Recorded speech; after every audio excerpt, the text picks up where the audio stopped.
namoz tugagandan keyin minbarga Rasululloh chiqib kulgan holatlarida minbarga chiqdilarda aytdilarki, har bir odam joyidan qimirlamay o'tirsin, namoz o'qigan joylaringdan qimirlamanglar dedilarda. Nima uchun sizlarni jamlab yiqqanligimni bilasizlarmi dedilar. Ular aytishki, Alloh va Rasuli biladi, bilmadik dedilar sahobalar. Aytdilarki, men sizlarni jamlaganligim sababi Tamimud Dari degan kishi, u kishi nasroniy odam bo'lgan edi.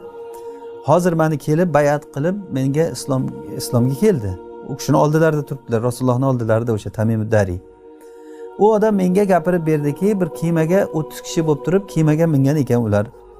Ular o'sha Lahm va Juzam qabilalaridan chiqqan odamlar, 30 ta odam. Demak, katta bir kema bilan o'sha paytda haligi suv juda to'lqinlik paytida to'g'ri kelib qolgan ularning dengizga chiqishligi. Keyin to'lqin ularni yo'ldan adashtirib bir oy bir joyga olib ketib qolgan. O'zlari ham bilmaydi qayerga borganligini.